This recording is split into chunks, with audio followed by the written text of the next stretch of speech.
This reading, 4 poems, has a theme and a title. The theme is translation, and the word translation can mean many things. Check it out in your big dictionary. So the title of the reading is On Translation.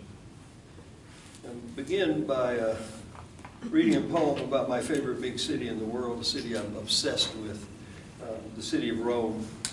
I'm from Georgia. This is not Rome, Georgia. This is the Rome. And if you've been to Rome, I hope you'll feel this does some little bit of justice, translates the city into words in some legitimate way. It's called Rome Unrhymed, and the title comes from the fact that I read a poem by Ezra Pound, published in 1911. A poem I'd never seen. I'd read it just a few months ago. It's an Italian sonnet and completely conventional and boring. And so I thought, well, I can do better than that, Ezra Pound. And so I've written a bunch of poems about Italy, but this is the latest one. I don't know if you've ever heard Ezra Pound on tape. Have you? Have you heard Ezra Pound?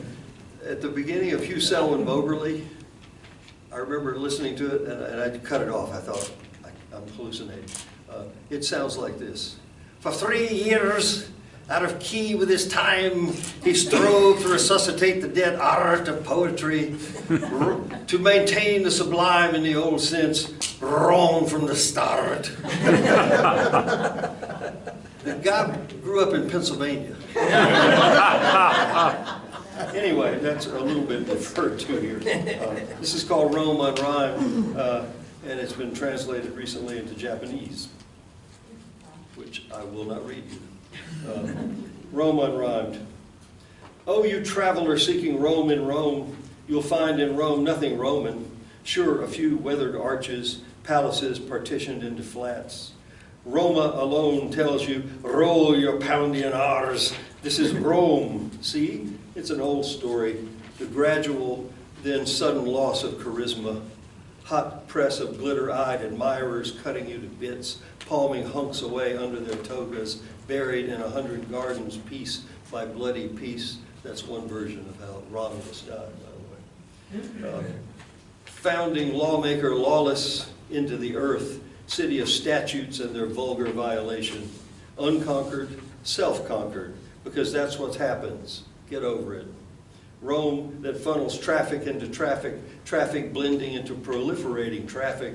Rome that has risen from its Senecan bloodbaths, its smog, its exhausting, jaded vitality. The yellow my eye Tiber, scraping along its resented walls, keeps passing by, sludging past Ostia. Brick museum sung only by cicadas in the picturesque pines, storied watercourse on its way to the airport. Fly in, spiral down from the Gianicolo, Passeggiata the Corso with the locals, slap yourself with pasta, limoncello your way, weaving to your too soft bed. Fly away from this jumble of gnawed bones, this tram zinging, motorino flashing, fountain teeming, this phenomenological idolatry, this sensory fetishization of stone, flesh, gesticulation, degradation, piss and vinegar, this orgy of epochs, guts full of glory, this surfeit of the stylish, archaic avant-gardists of the long dead and the lovingly new. Quote, let us suppose that Rome is not a place, but a psychical entity. That's Sigmund Freud. Or say, quote, the thing is an art form. That's Ezra Pound, and the poem ends. Sledgehammered Grecian urn, a staggering shambles, and a shimmering shame.